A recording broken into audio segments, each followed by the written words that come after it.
A very warm welcome to all of you।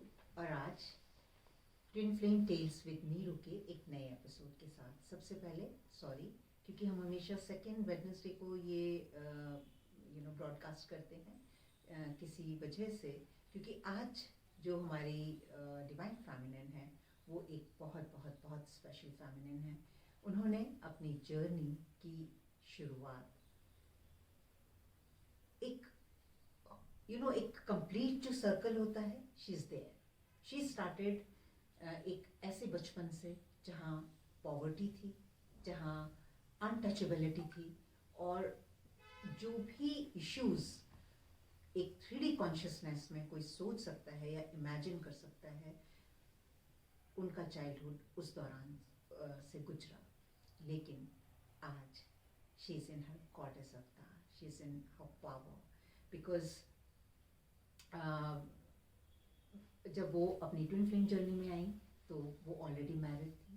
उनके जो divine counter part हैं वो ऑलरेडी मैरिड थे, लेकिन फिर भी कैसे पॉसिबल किया उन्होंने सब चीज़ों को हील करना और ट्रांसफॉर्म करना और एक ऐसी स्टेज में आना जहाँ पर अब वो अपने हायर चक्रास में हैं। Her true essence of divine feminine who has completed her journey.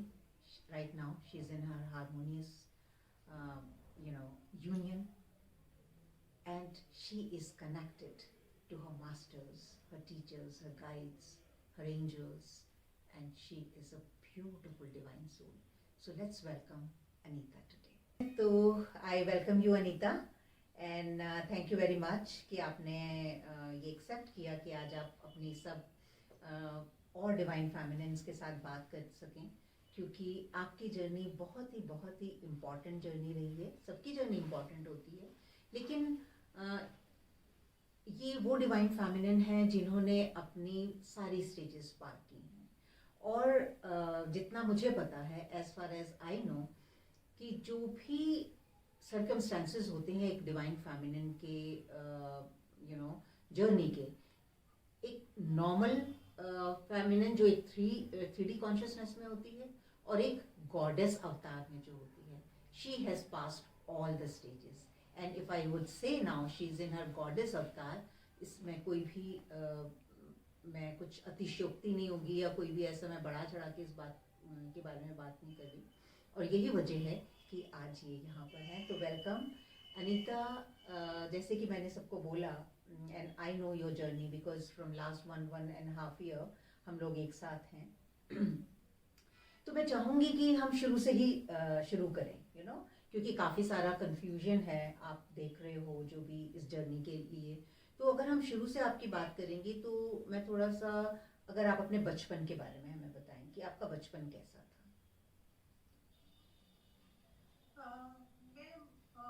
मैं बहुत ही नॉर्मल बहुत ही मीन्स मतलब एक मेरे पापा बहुत छोटी जॉब करते थे, ऊपर से हमारी बहुत बड़ी फैमिली थी, और मैं बहुत ही मतलब एक गांव के एरिया होता है ना, जो बहुत ही पिछड़ा एरिया था, मैं ऐसी जगह पे मेरा बचपन बीता। और मैं लो कास्ट की भी थी, तो उसकी वजह से भी मुझे बहुत कुछ मतलब मैंने बचपन में अपने देखा।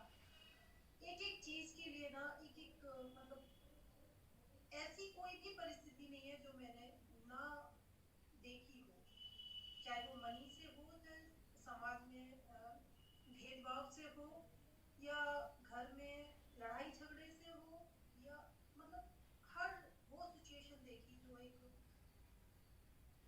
बच्चे के लिए बहुत टफ होती है। ओके, तो जैसे कि आपने बोला, अगर मैं इसको बोलूँ कि भेदभाव जो आप बात कर रहे हैं, एक अनटचेबिलिटी है ना, जो हमारे समाज का एक बहुत ही गंदा एक तरह से कहें कि कॉन्शियसनेस है, और अभी भी चलती आ रही है।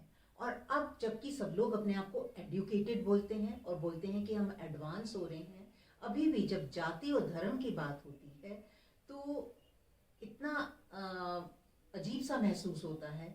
और वही बात हम आपसे सुनना चाहेंगे, क्योंकि यही जर्नी है ट्विन फ्लेम जर्नी।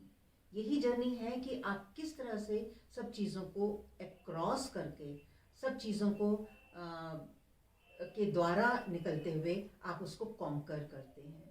तो जब आपने बोला कि आप छोटे बच्चे थे और आप स्कूल जाते थे और आपसे भेदभाव किया जाता था, तो उस टाइम किस तरह की आपकी फीलिंग होती थी?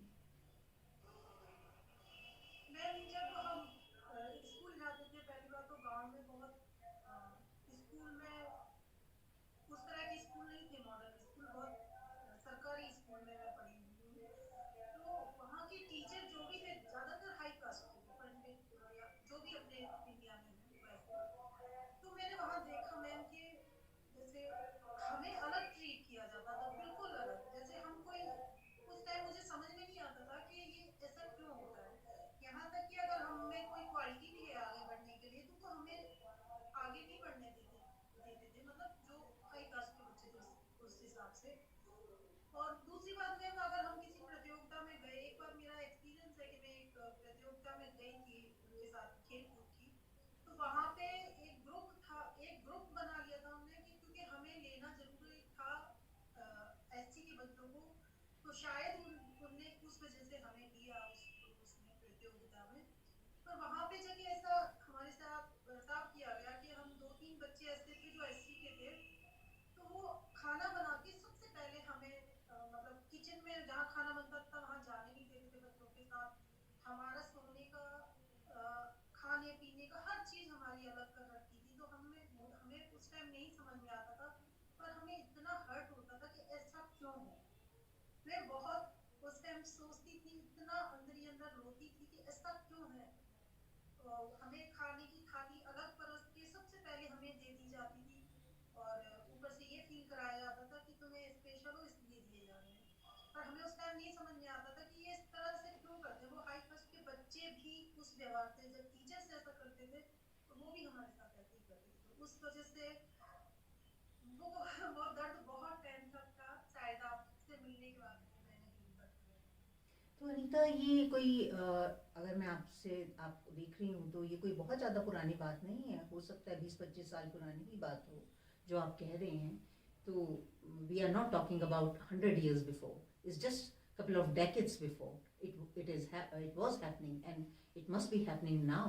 And as she said कि वो गवर्नमेंट स्कूल में हो रहा था, कि जो टीचर्स थे वो किस तरह के टीचर्स आप सोच सकते हैं कि जो अपने विद्यार्थियों में इस तरह का भेदभाव करें। और फिर से हम इसी बात पर आएंगे कि क्यों एक फेमिनिन को जो इस जर्नी में है उनको ये सब चीज़ों से गुजरना पड़ता है।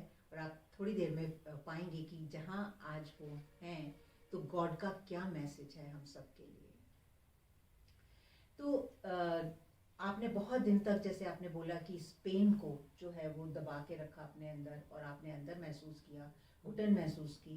तो जब आपने हील किया इसको, हील करने के बाद आपको क्या चेंज लगा? और जो ये घुटन थी इसने आपको किस तरह से आपकी लाइफ में आपको परेशान किया या पीछे रखा? थोड़ा सा अगर आप इस बारे में बताएं तो। मैम उस टाइम मुझे, जैसे हम बड़े हुए, वहाँ से हम निकले, तो ऐसा नहीं था, क्योंकि मेरा परवरिश बहुत ही मैं यूपी से हूँ और बहुत ही पिछड़े इलाके में, मैं बहुत रूढ़िवादिता में हूँ। तो वो तो गांव का माहौल था। फिर हम थोड़ा सा और आगे बढ़े, ऐसा नहीं था कि वो सिर्फ वहीं तक सीमित था। हमारे यहाँ अभी तक वो सिचुएशन अभी भी चली आ रही है। और मैं जब 12th तक पहुंची, वहाँ भी मेरे साथ इस तरह का व्यवहार होता था। मेरे साथ क्या, मेरे साथ के जैसे हजारों लोग थे जो मतलब ऐसी के, तो उनके साथ इस तरह का व्यवहार होता था।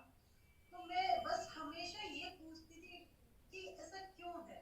उस टाइम मेरे हर समय विचार चलता था, ऐसा क्यों है कि अगर वो गॉड ने हमें बनाया तो इन्हें भी बनाया, तो ऐसा क्यों है कि हम सिर्फ एक एससी के नाम से हम लोगों के साथ ऐसा होता है। फिर मैम जब मैं अपने डीएम से मिली, तो वहाँ पे भी मैंने ये पाया, क्योंकि मेरे डीएम हाई कास्ट की है और मैं एससी की थी। तो उस टाइम तो नहीं, बबल फेस में तो मैंने वो नहीं फील किया, पर मेरे माइंड में बार बार वो चीज आती थी कि ये हाई कास्ट के, ये ऐसे, मतलब जो भरा हुआ था मेरे बचपन से वो मेरा था। पर जब मैं आपसे मिली और आपके द्वारा जब मैंने ये चीज देखी, मुझे शुरू से ही, वैसे भी मुझे शुरू से ही हर कोई इक्वल लगता था, जब वो मुसलमान नहीं, वो लोग मेरे मैं जहाँ रहती थी वो वहाँ पे मुसलमानों से बहुत गुनाह करते थे, पर मैंने कभी नहीं की। तो मुझे तो हमेशा ही लगा, पर वो पेन मैंने आपकी वजह से हील किया मैंने। और ये सब मैं नहीं मानती कि ये चीजें हम लोग गॉड ने क्रिएट किया, ये सब इंसानों ने की है। तो मैं उस चीज से अब निकल पाई हूँ। मैं बड़ी मतलब मेरे डीएम के थ्रू भी वो मुझे हील करना था। इसी सिचुएशन में मुझे भगवान ने डाला, मेरे डीएम हाई कास्ट के। मैं अब तो नहीं मानती मैं, पर जो जनरल बात है मैं वो Yes, बोलूंगा। yes. So this is also a big issue of the journey. और यही वजह है ना, हमने सीखा है कि यही वजह है कि जाति, धर्म, एज, जो भी भिन्नताएं हैं वो इस जर्नी में देखी जाती हैं, लेकिन गॉड का यही मैसेज है। और इसीलिए हमको इन परिस्थितियों में रखा जाता है कि इससे निकलना है, आप सब मेरे लिए एक समान हो। अब जो आपकी जर्नी थी वो उस टाइम आपने शुरू की जब आप भी मैरिड थे, राइट? और आपके डीएम भी मैरिड थे, दोनों एक अलग अलग अपने कामिक पार्टनर्स के साथ मैरिज में थे, और उस टाइम ये लोग मिले, राइट? एक और भिन्नता जो इस जर्नी की डिफरेंस को या डिफरेंट स्टेजेस को दिखाती है। कई बार हम ऐसी स्टेजेस में मिलते हैं जब दोनों ही पार्टनर्स जो हैं वो फ्री होते हैं, किसी और के साथ रिलेशनशिप में नहीं होते हैं। कई बार एक पार्टनर रिलेशनशिप में होता है, कई बार दोनों पार्टनर रिलेशनशिप में होते हैं, और कई बार अगर हम रिलेशनशिप में नहीं भी हैं तो जब सेपरेशन पीरियड स्टार्ट होता है या जब हमारी एक तरह से ट्रेनिंग, आई वुड से जब ट्रेनिंग पीरियड स्टार्ट होता है, तो एक पार्टनर कभी ना कभी डिसाइड कर लेता है कि उन्हें अपने आगे जाना है, या फैमिली की बात मानते हुए किसी और पार्टनर के साथ जो है वो मिलना है या शादी करनी है। तो जब आप मैरिज में थे और जो आपके हस्बैंड हैं वो काफ़ी कोऑपरेटिव हैं, राइट? लेकिन जो आपके डीएम थे वो ऊंची जाति के थे, उस टाइम आपको ये अवेयरनेस नहीं थी, फिर भी आप मिले, तो आपको कैसे लगा कि यहाँ मेरा कुछ सोल कनेक्शन है? सबसे पहले तो मेरी 2011 के बाद कुछ ऐसा था कि मेरी सर्चिंग बहुत तेज हो गई थी। मैं अपने हस्बैंड के साथ खुश थी, ऐसा नहीं था कि मैं अपने हस्बैंड के साथ खुश नहीं थी, सब सही था, पर मेरी जो अंदर से सर्चिंग थी वो नहीं जा रही थी। मैंने कई रिश्तों में वो चीज देखी, ढूंढनी चाहिए कि शायद ये वो चीज है, पर नहीं थी। फिर जब 2019 में हम ऑनलाइन मिले, मेरे डीएम मुझसे मिले फर्स्ट बार, मैं एकदम से मतलब मुझे समझ में नहीं आया कि ये क्या। मैं जैसे शुरू से मैंने देखा कि मैं उस ऐसे परिवार में थी जो एक मैरिड लेडीज दूसरे के बारे में सोचना भी मतलब माइंड में लाना भी गलत समझती, और मेरी थी भी वैसी। मैं मैं ये नहीं समझ पा रही थी मैं इस पर्सन की तरफ क्यों खींची चली जा रही थी। कई बार शुरू में हमारे मतलब मैं इसी वजह से, इसी डाउट की वजह से मैं दूर हुई। तो फिर मुझे ऐसा फील हुआ जैसे मेरी आत्मा ही नहीं है। मैंने बहुत कोशिश की है क्या मैं ना जाऊं उनके पास, पर मुझे कुछ भी नहीं पता चला कि हम कितने इतनी जल्दी इतने करीब कैसे आ गए। और वो फीलिंग थी ना, तो मैं ठहर गई थी। मुझे ऐसा फील हो रहा था जैसे कि मैं जब कब से जो सर्च कर रही थी वो यही है। बहुत सारे डाउट चलते रहते थे, पर वो मैं उनकी तरफ खिंची जा रही थी, खिंची जा रही थी। और वो कंप्लीटनेस मुझे फील हो रही थी उनके पास जाके, और उनको भी थी, ऐसा नहीं था। वो हमारा बबल फेस बहुत अच्छा था मैम। तो वो सोल की जो क्रेविंग थी ना वो मेरी स्टॉप हुई। मुझे उनको देख के मैं एकदम से मतलब मैं हर चीज भूल गई थी। मैं हर दिन ये सोचती थी कि मैं क्या कर रही हूँ, पर हर दिन ये भी सोचती थी कि ये फीलिंग्स कहाँ से आ रही है जो मैंने अभी तक फील नहीं की है। ऐसा क्या है इस पर्सन के अंदर जो मैंने कभी फील नहीं किया, जो इसके साथ फील कर रही हूँ। और मैं क्यों खिंच रही हूँ जबकि मेरे हस्बैंड इतने अच्छे हैं, भगवान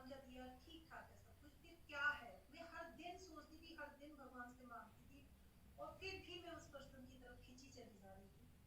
तो मैं कुछ टाइम के लिए भूल ही गई थी कि मैं इस दुनिया में हूँ। तो अगर मैं आपसे एक चीज़ यहाँ ये पूछूं कि क्या ये पॉसिबल है कि अगर हम अपने डिवाइन काउंटर पार्ट से मिल लेते हैं तो क्या ये पॉसिबल है कि आप उनको भूल सकते हैं? कभी नहीं, कभी नहीं भूल सकते मैम। अगर मेरी जो मेरा लॉन्ग सेपरेशन था, इतना लॉन्ग नहीं पर हाँ 2 साल का तो सेपरेशन था ही। मैं एक सेकंड एक क्षण भी उस पर्सन को ना भूल सकी। वो उस टाइम की बात बता रही हूँ जब मैं अनहील्ड थी। अब हील्ड होने के बाद उतनी क्रेविंग नहीं है। पर हाँ, मैं ये कोई भी नहीं, डिवाइन फेमिनिन कोई भी अपने पर्सन को नहीं भूल सकती, चाहे वो नेगेटिव वे में भी लेगी तब भी उसी ही सोचती रहेगी। मतलब नहीं भूल सकते हम। मैंने कोशिश की, बहुत कोशिश की मैम, ऐसा नहीं है कि मैंने कोशिश की थी। पता नहीं मैंने कितनी कोशिशें की थी कि मैं उस इंसान को ना करूं, पर मेरी सोल कभी, अगर मैं कोशिश भी करती थी तो डिवाइन मुझे करने भी नहीं देती थी। ओके। तो ये ना नामुमकिन है कि हम उसे भूल सकते हैं। ओके। तो जैसे कि कई बार ये बोला जाता है कि अगर आपके डिवाइन काउंटर पार्ट किसी और के साथ शादी कर लें तो आप भी किसी और शादी में चले जाएं या आप कोई और शादी कर लें, तो आपको क्या लगता है एज अ डिवाइन फेमिनिन, आप तो शादी में थे और एक ठीक ठाक शादी थी और आप जो है वो जैसे एक बहुत होमली यू नो लड़की थी, लेडी थी, तो आपको लगता है कि अपने डिवाइन काउंटर पार्ट से मिलने के बाद कोई और किसी की तरफ अट्रैक्ट हो सकता है या किसी और मैरिज में हैप्पीली एवर आफ्टर रह सकते हैं? मैं यही कहना चाहूंगी कि अगर किसी को ऐसा लगता है कि वो जाके दूसरी उसमें जाके खुश रह सकता है तो वो ट्राई कर सकता है। पर वो किसी के भी साथ जा सकता है पर वो कभी खुश नहीं रह सकता, क्योंकि मैं इस बंधन में हूँ। और मुझे नहीं पता मेरे कर्मा कब तक हैं, क्योंकि हमें हर किसी को कर्मा दिए गए हैं तो वो मुझे निभाने हैं। पर नहीं, अ, कोई भी इंसान अपने किसी के भी साथ रह ले, चाहे सोलमेट ही क्यों हो, वो हमेशा अपने ड्रीम के लिए ही क्रेविंग करेगा। कभी भी अगर वो किसी को ये ट्राई भी करना है ना मैम, तो वो ट्राई कर सकता है, वो जा सकता है। पर वो कभी भूल ही नहीं सकता, मतलब खुश ही नहीं रह सकता अपने डिवाइन काउंटर पार्ट के लिए। वो किसी के भी साथ रहेगा आत्मा से, या पूरा 100% अपना नहीं देगा, तो क्या फायदा है जाने से। तो अब चलो कुछ हीलिंग की बातें करते हैं, क्योंकि ये जो एक प्लेटफॉर्म पे आना और उन लोगों के साथ कनेक्ट करना जो इस डिवाइन जर्नी में है, कुछ 1.5 ईयर पहले शुरू किया मैंने, और अनीता उनमें से हैं जो पहली बार में मुझसे कनेक्ट हुई थी और तब से अभी तक जो है हम एक दूसरे के साथ कनेक्शन में हैं, काम करते हैं। और अगर मैं बोलूँ कि जितने भी लोग इस दौरान मुझसे कनेक्टेड हुए उनमें सबसे ज़्यादा इवॉल्व, सबसे ज़्यादा जो हायर कॉन्शियसनेस में अनीता हैं। एवरीबडी इज़ डूइंग इट, सब हम, इसमें कोई कंपैरिजन नहीं है कि कोई यहाँ पर है कोई कहाँ पर है, लेकिन फिर भी जो healing journey she has completed, it's commendable, it's marvelous. So let's talk about some healing part. तो हीलिंग जब आपने शुरू किया अनीता, आपको क्या क्या चेंजेस लगे? सबसे पहले तो मैम जब मैं सेपरेशन में आई तो मुझे समझ में नहीं आ रहा था कि क्या होगा। मैं इतनी ज्यादा, मतलब एक सेपरेशन का ही पेन नहीं था मेरे पास। मेरे साथ सेपरेशन के साथ साथ पूरी जीवन मेरा उतर पुतर में था। मेरी जॉब गई और इतने हाई लेवल का पुलिस केस उस जॉब की वजह से मेरे ऊपर था। मेरे मतलब बहुत टफ सिचुएशन थी, और इतनी टफ सिचुएशन में भी मैं अपने क्रेविंग गेम के लिए, जो मैं उस सिचुएशन को बस संभाल रही थी, सब कुछ कर रही थी, पर जो थी वो इस तरफ थी। मैंने अपने वो लॉकडाउन का भी टाइम था उस टाइम, तो उसके बाद जो मेरे सामने वीडियोस आए ऊपर से ये जीवन में उथल पुथल मची थी वो अलग चीज थी। मैं ऐसा लग रहा था जैसे मैं सुसाइड कर रहा हूँ। फिर उसके बाद जब मेरे सामने वीडियो आए बहुत बार डिनाई किया क्योंकि मैं ऐसे सिचुएशन से ऐसी स्थिति से आई हूँ तो मैं सोचती थी अरे मैं बहुत नॉर्मल पर्सन हूँ, मैं ऐसी जर्नी में नहीं हो सकती, इसमें तो बहुत हाई लेवल के लोग होते होंगे। फिर जब मैंने धीरे धीरे धीरे धीरे वीडियोस देखे अपने ऊपर काम किया और एक तरफ वो परिस्थितियां भी हैंडल कर दी थी। उसके बाद मैं एक साल मैंने ऐसे ही काम किया। फिर मैंने बहुत मन्नतें की कि प्लीज डिवाइन अगर आपने मुझे ये जर्नी दिया तो मुझे गुरु भी दिया जाए। फिर मैं नीलू मैम से आपसे जुड़ी। उसके बाद मैम मेरी पूरी लाइफ चेंज हो गई, पूरी लाइफ। जो सबसे बड़ा इशू था मेरा अनवर्दीनेस का, सबसे thank you ma'am, thank you so much कि आपने मुझे हमेशा स्पेशल फील कराया उसके लिए। और मेरी जब मैं नीरू मैम से जुड़ने के बाद जब मैंने अपने ऊपर काम किया, मेरी जॉब का सब सेटल डाउन हो गया, सब कुछ सही हुआ।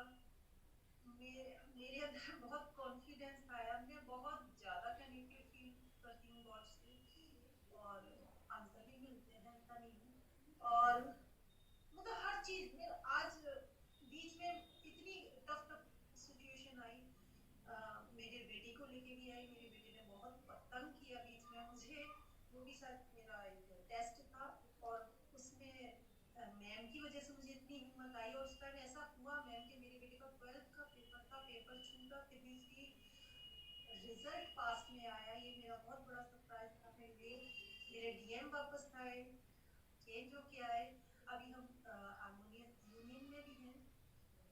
और आगे क्या है आप कुछ अपने और अनीता, आप अपने कुछ एक्सपीरियंस शेयर कर सकते हैं कि जैसे आपने एंसेस्ट्रल हीलिंग की, ठीक है, तो आपको किस तरह से दिखाया गया? Because I know you are very much connected with masters now, and so कि अब मुझे अगर कोई क्लैरिटी चाहिए होती है तो कई बार मैं अनीता की हेल्प लेती हूँ और मैं बोलती हूँ कि आप मेरे लिए कोई मैसेज लें। She is very well connected with masters, she is very well connected with higher realm, and like surprisingly it's so beautiful.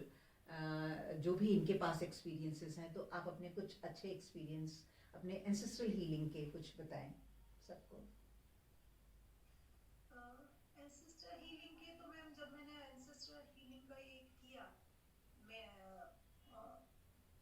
सारी हीलिंग्स कर रही थी आपके साथ, तो एंसेस्टर हीलिंग की उससे ना मैम पहली बात तो मुझे विजन बहुत आए। मतलब वो तो अलग चीज है, पर मेरे रियलिटी में वो हुआ। मेरे ससुराल में जो मेरे सिस्टर की जो पूजा कोई नहीं करता, कोई मानता ही नहीं मेरे ससुराल में ऐसा कुछ भी होता है।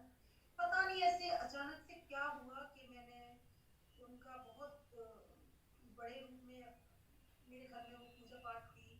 मेरे घर का माहौल चेंज हुआ, मेरे मायके का स्पेशली। मेरे मायके में बहुत कुछ नेगेटिव था, बहुत कुछ ज़्यादा नेगेटिव नेगेटिव था। पर मैंने ये फील किया कि वो सब कनेक्टेड हो रहे हैं, सब एक साथ घुल मिल रहे हैं और सबकी ग्रोथ होना शुरू हो गई मैम। और मेरी माँ का मुझे सबसे बड़ा एक्सपीरियंस ये था मैम, अभी जो मुझे हुआ है पिछले मंथ ही, कि मुझे मेरी माँ की मुक्ति नहीं हुई थी। तो मैंने अभी पिछले मंथ ये ड्रीम देखा। ड्रीम नहीं देखा मैम, आपको पता है कि मुझे विजन दिखते हैं। तो मुझे विजन में ये दिखा कि मैं डिवाइन के सामने थी और तो अचानक मेरी माँ मेरे सामने आती हैं, डिवाइन लाते हैं और मुझे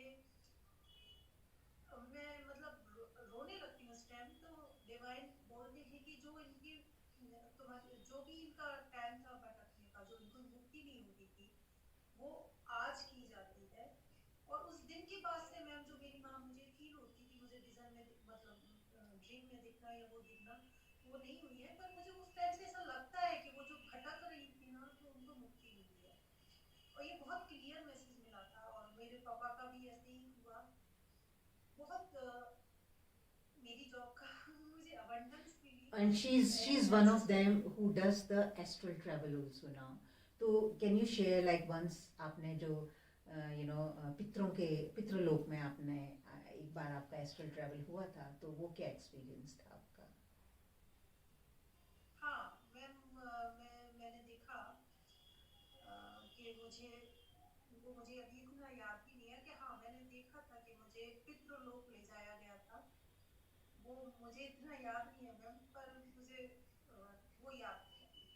ओके, तो आई रिमेम्बर कि इन्हें पितृलोक ले जाया गया था और वहाँ पर दिखाया गया कि किस तरह से जो पितृ हैं जो इनकी फैमिली के थे वो किस तरह से खुश थे और किस तरह से एक तरह से मुक्त मुक्त हो रहे थे।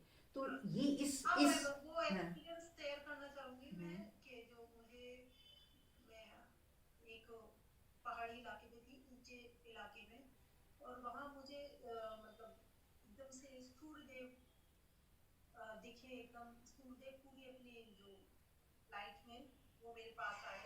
सारे डिवाइन आए, माँ लक्ष्मी को मैं मानती हूँ, वो मेरे पास आए, मेरा इनर चाइल्ड मेरे पास आया, मेरे मित्र मेरे पास आए, और लॉर्ड की लाइट थी वो जहाँ से आवाज आ रही थी, और मुझे एक बुक दी गई कि तुम सारे कर्मा से मुक्त होते हो, तुम एंसेस्टर कर्मा से मुक्त होते हो, तुम्हारा इनर चाइल्ड क्लीन है, तो तुम्हारा जो भी कर्मा बैगेज है, जो पिछले से लेके अभी तक है, वो सारा क्लीन है, और आप सबसे मुक्त है, और आपको ये बुक दी जाती है जिसमें आप अपना फ्यूचर लिखिए, और जो आपके भी कॉन्ट्रैक्ट्स कॉन्ट्रैक्ट्स जो है वो फाड़े गए थे सारे पुराने। हाँ, और उस टाइम मुझे कॉन्ट्रैक्ट दिए गए थे कि ये जो भी हैं आपके, जो भी कॉन्ट्रैक्ट हैं, वो सब मैं फाड़ फाड़ के, एक अग्नि चल रही थी, अग्नि इसमें डाल दी थी कि आपके सब कुछ फिनिश किया जाता है, और आप आप आगे से जो भी क्रिएट होगा, आप अपने थ्रू, एक तो मुझे बुक दिखाई दी गोल्डन, और एक सेवन कलर की पेन दिखाई दिया था जिससे मैं अपना लिख रही थी पहले। हाँ, तो इनको उस टाइम ये ये गिफ्ट दिया गया मास्टर्स के द्वारा कि जो भी अब आगे की जर्नी है, अपनी डेस्टिनी आप खुद लिखने के काबिल हैं। आप जो भी आप मैनिफेस्ट करना चाहें वो आप कर सकती हैं, क्योंकि इनका जितना भी पुराना कार्मा था या जो भी बंधन थे उससे उनको मुक्त किया गया। और आज ये बात करने का जो हमारा ये सीरीज है उसका जो क्यों हमने शुरू की उसका रीज़न ही यही है, क्योंकि कई बार जो हमारा कॉन्शियस माइंड है, जो हमारा ईगो सेल्फ है, वो इन चीज़ों को डिनाई करता है कि ऐसी कोई चीज़ें एग्जिस्ट नहीं करती। लेकिन जब हम एक्सपीरियंस करते हैं, और यही वजह है कि मैं अपने अलावा जो भी मेरे साथ कनेक्टेड हैं, जब उनको भी एक्सपीरियंस हो रहे हैं, तो how can you deny it? You can not deny this existence जो आपके साथ हो रहा है। एंड ऐसा नहीं है कि वो विजन तक ही सीमित है। जैसे अनीता बता रही हैं कि जो भी विजन में दिखाया जाता है या जो भी मास्टर्स से मैसेजेस मिलते हैं वो 3D रियलिटी में भी मैनिफेस्ट होते हैं। M I right? ये सही बात है अनीता, जी कि आपको जो भी जी होना होता है वो पहले ही जो भी मास्टर्स दिखाते हैं या जो भी आपको मैसेजेस मिलते हैं वो 3D रियलिटी में भी मैनिफेस्ट होते हैं। बिल्कुल होते हैं मैम, और ये अभी तुरंत का एक्सपीरियंस भी था जो मैं यहाँ तो नहीं शेयर करूँगी, पर आपको पता है। हाँ, तो उसको भी हम थोड़ा सा क्योंकि वो बहुत पर्सनल एक्सपीरियंस है, तो हम उतनी गहराई में नहीं नहीं, आप शेयर, कर सकते हो नहीं जी हम, मैम, आप कर हाँ, सकते कोई हो। बात नहीं, हम उतनी गहराई में नहीं जाएंगे। लेकिन अभी जब इनका हारमोनियस यूनियन हुआ, किस तरह से जब ये अपने डिवाइन काउंटर पार्ट के साथ आई, तो मास्टर्स ने ही किस तरह से इनको गाइड किया और किस तरह से इन दोनों को एक प्रोटेक्शन एनर्जी प्रोवाइड की गई। और वो जो भी उस दिन होना था वो अनीता को कुछ दिन पहले मास्टर्स के द्वारा बताया गया, दिखाया गया। और जब ये दोनों आपस में मिले तो किस तरह से मदर अर्थ हील हुई। That was phenomenal experience. So my dear friends, ये सब उन लोगों के लिए है जो इस चीज़ में कहीं ना कहीं भटक रहे हैं कि क्या ऐसा पॉसिबल है। She is right in front of you कि क्या ये ऐसा पॉसिबल है कि आप एक दोनों पार्टनर्स अलग मैरिज में होते हुए भी, क्योंकि ये जो मैरिजेस हैं अनीता, अब आप क्या बोल सकती हैं कि जो भी मैरिज हम जो 3D कॉन्शियसनेस की मैरिज हैं, ठीक है हम हैं वहाँ पर या जो भी कुछ हो रहा है, लेकिन क्या आज आप इस बात को सबके साथ शेयर कर सकती हैं कि जो आपका संबंध आपके डिवाइन काउंटर पार्ट के साथ है वो इन सब से ऊपर है। क्योंकि कई लोग जब उनकी किसी एक पार्टनर की शादी हो जाती है या वो खुद भी किसी और पार्टनर के साथ हैं तो ये शेम और गिल्ट में चले जाते हैं कि क्या हमें आगे बढ़ के इस जर्नी को कंटिन्यू करना चाहिए, क्या ये हम कोई गलत कारमा तो नहीं कर रहे। तो इसके बारे में आप कुछ बताएं सबको। मैम, सबसे पहले तो अगर जो चीज़ रियलिटी में हो रही है वो हमें पहले से दिख रही है, वो डिवाइन खुद कर पा रहा है, तो वो पहले बात तो गलत नहीं हो सकती।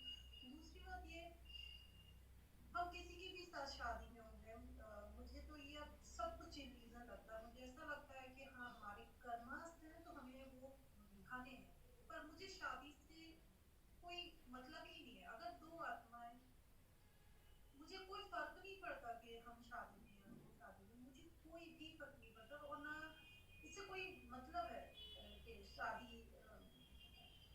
जो भी हमारे बीच भी हो रहा है। मैं पहले बहुत गिल्ट में जाती थी, बहुत ज़्यादा इसको गलत समझती थी, पर नहीं, अब तो मुझे डिवाइन खुद ही दिखा रहा है कि नहीं, ये गलत और है। डिवाइन के दिखाने से पहले और कितनी बार मेरे से डांट भी खाई है ना।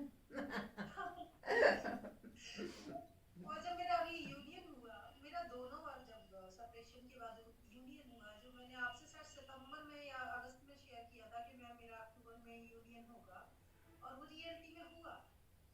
तो और जो जो अभी भी जो जो होता है मुझे पहले से दिख जाता है मेरे डिवाइन काउंटर पार्ट के साथ, जो होना होता है मुझे। तो शादी से कोई भी मतलब नहीं है, हम किसी के भी साथ रहे, ये 3D में कोई मैटर नहीं करता। वो जब मैं पक्षियों को देखती हूँ ना, जब उनके जोड़ों को देखती हूँ, तो मैं सोचती हूँ कि इनमें क्या है शादी का मैटर। तो ये तो हमारे बनाए हुए बंधन है, और ऐसा नहीं है कि हम शादी में तो ये जर्नी कंटिन्यू नहीं कर सकते। जब हम एक हो गए हैं, इस जर्नी पे मिले हैं, तो हम कभी अलग नहीं हो सकते हैं, ये तो मुझे 100% पता है। और कैसे रखना है, कैसे क्या करना है, वो डिवाइन के ऊपर है, पर हाँ, वो सब कुछ हम एक ही रहेंगे। हमें मुझे ये पूरा 100% पता है, और शादी से कोई मैटर ही नहीं है। वो किसी के भी साथ रहे, मुझे कोई गिल्ट नहीं, या मैं मेरे जो कर्मास हैं मैं अपने पूरी ईमानदारी से निभा रही हूँ, पर मेरी आत्मा कहाँ है मुझे पता है।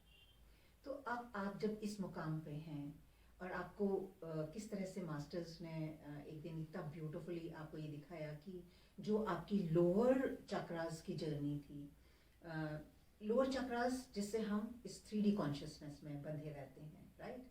और जैसे जैसे हमारे हायर चक्रास की तरफ हमारी जर्नी जाती है, हम हायर रियल्म में, हम 5D कॉन्शियसनेस में, 6D कॉन्शियसनेस में, उसके साथ इन कॉन्शियसनेस में होने का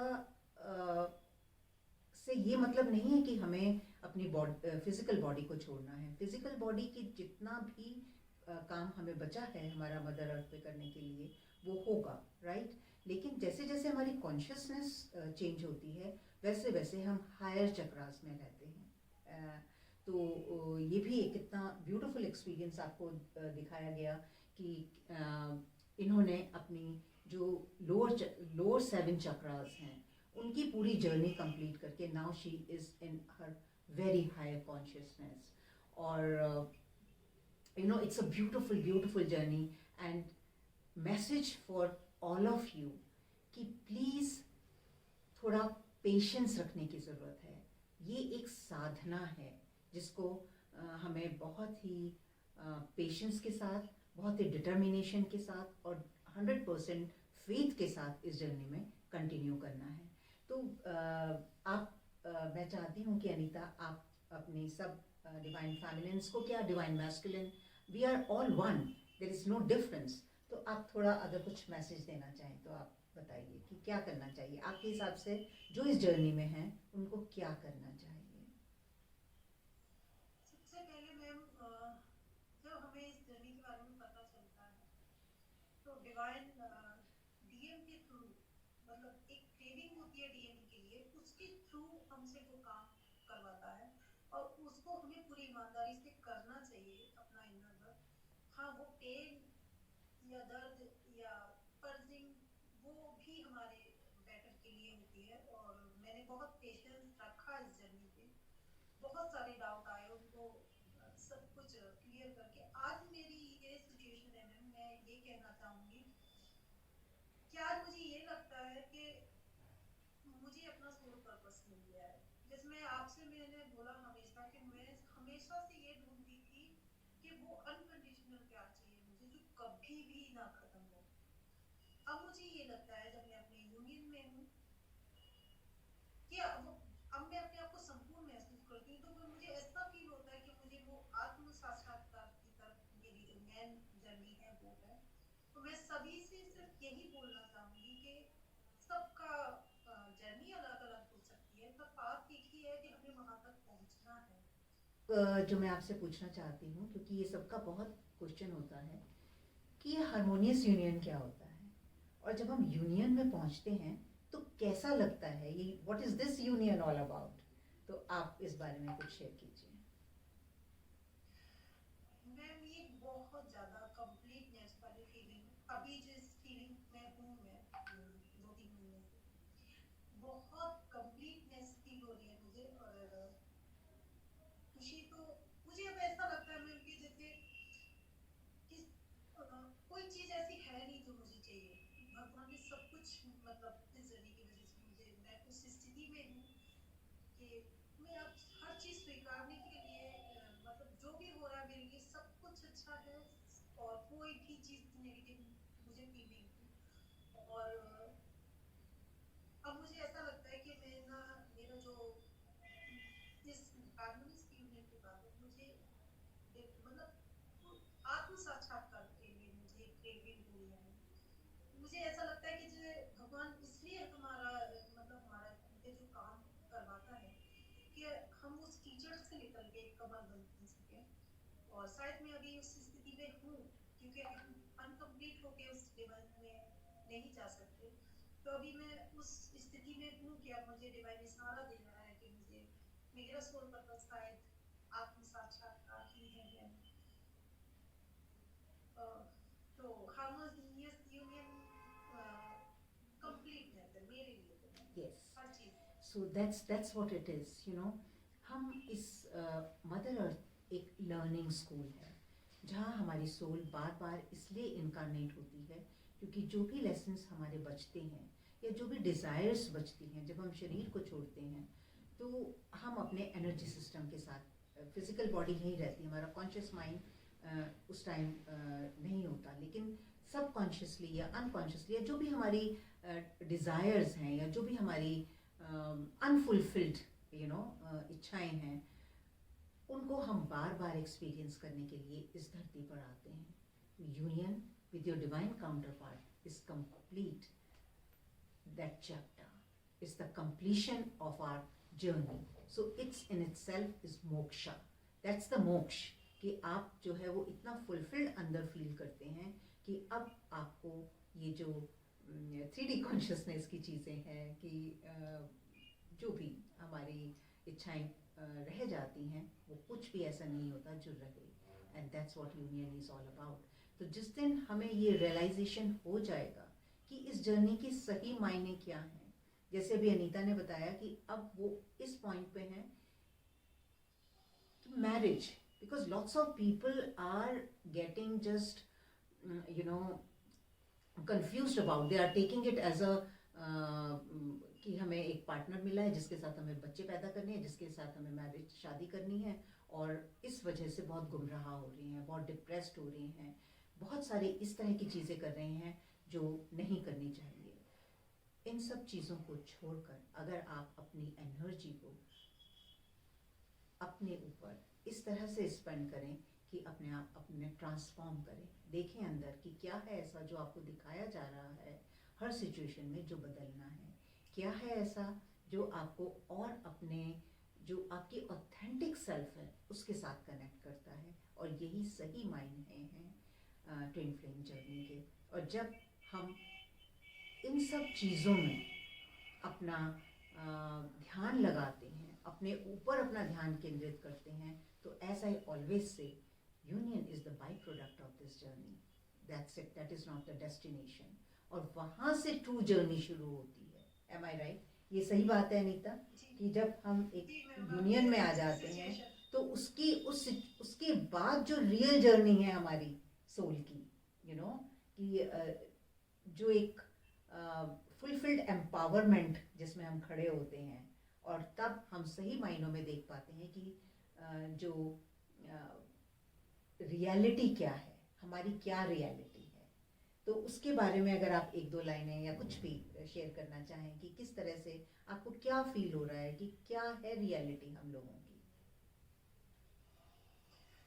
मैम, मैं तो अभी इस फीलिंग्स में हूँ। अब मैं 2-3 दिन से आपसे मैसेज भी करना चाहती थी कि अब मेरी सोल ये कह रही है कि मैं जो मुझे सफाई करनी थी अपना, जो कि मेरा जन्मों जन्मों से चला आ रहा था, जिसकी वजह से मैं डिवाइन में, मतलब एक होता है ना कि ज्ञान प्राप्त करना, उसमें मिल जाना, तो अब मुझे ये फील हो रहा है कि वो सब कुछ होने के बाद मैं अब कंप्लीट हो रही हूँ, तो मैं अब उसमें मर्ज होना चाहती हूँ। वो जब उसको पालूंगी तो कोई चाह अभी भी नहीं है, पर उसके बाद शायद मेरी अभी सोल ये कह रही है कि आत्म साक्षात्कार करनी, हर पल हर क्षण कह रही है। तो अब डिवाइन मुझे कहाँ ले जाता मुझे नहीं पता, पर मुझे ऐसा लगता है कि जो भी मेरा काम था वो आपकी वजह से। मैं आज इस स्टेज पे हूँ, आज इसके लिए thank you so much ma'am, thank you so much. आपने मुझे मुझे ही नहीं, हर जो हमारे ग्रुप में है या जो भी आपसे कनेक्टेड है, हर हर सोल को आपने इस तरह से नर्चर किया, और thank you so much universal. मैंने आपको चूज किया कि मैं आपकी वजह से उस तक पहुंचने का रास्ता बना लूँ, तो उसके लिए थैंक यू मैम। और बस अब मेरा यही है, मेरी सोल की अब यही इच्छा है, जैसे मैं अभी अपना सोल पर्पस में आपसे कह भी रही थी कि मेरी सोल कुछ सर्च कर रही है, तो अब मुझे ऐसा एहसास हो रहा है कि मेरी सोल सिर्फ वही सर्च कर रही है जो मैं उसमें विलीन होना चाहती हूँ। मैं उसको बस एक रह गई है कि मैं वो जान सकूँ कि देखो परम अभी हम सत्य क्या है। थोड़े दिन से यही बात कर रहे हैं कि अब हम जो भी इस स्टेज में हैं, it's a total stage of surrender. अब वो स्टेज है कि जैसे एक पहाड़ी के ऊपर, आज एक अंकना ने भी जो अपना आकांक्षा ने अपना मैसेज शेयर किया कि क्लिफ के ऊपर है और अब we are in the hand of divine, और इस टोटल सरेंडर में रहना है कि जहाँ उसको ले जाना है। अगर उसको क्लिफ से धक्का भी देना है, वी आर रेडी। अगर उसको कुछ भी हमसे कराना है, so we are ready. And that's what the twin flame journey is all about. और आपके थैंक यू के लिए थैंक यू अनीता, लेकिन आई डोंट नो मैं कितनी हकदार हूँ इस थैंक यू की। It's all divine, we know that it's all divine plan कि वो किस तरह से किसके पास कहाँ से क्या पहुँचाना चाहते हैं। कुछ रिसोर्सेज मेरे लिए खोले गए, कुछ रिसोर्सेज आपके लिए खोले गए, तो it's all divine plan. We are just you know puppets with से। लेकिन हम जब अपनी फ्री विल को राइटली यूज़ करते हैं, क्योंकि हर चौराहे पे या हर दो राहे पर हमारे पास चॉइस होती है, और हमारी फ्री विल जो है उसका सम्मान हमारे डिवाइन भी करते हैं, लेकिन वो कभी हमको जज नहीं करते। वो हमेशा हमारे साथ रहते हैं। हम जितनी बार भी गलतियाँ करें उतनी बार वो हमें उठाने के लिए तैयार हैं। तो मैं यही सिर्फ सबसे बोलना चाहूँगी कि trust yourself, because divine lives inside you, and trust your journey. It's a beautiful journey. इसको, हर पेन को, जिस दिन आपने ये सीख लिया कि ये पेन मुझे क्या सिखा रहा है, हर पेन को, हर दर्द को, हर फियर को अगर आप अपने गुरु बना लेंगे, तो there is no end to it. You know, you we all will transform, and जो हम करने आए हैं इस मदर अर्थ के ऊपर, वो हम सही मायनों में कर पाएंगे। तो thank you Anita, and wish you all the very best. और सच में इट्स रियली रियली बहुत ही अच्छा लगा आपसे बात करके। मैं तो रोज ही करती हूँ, and I am lucky to do so.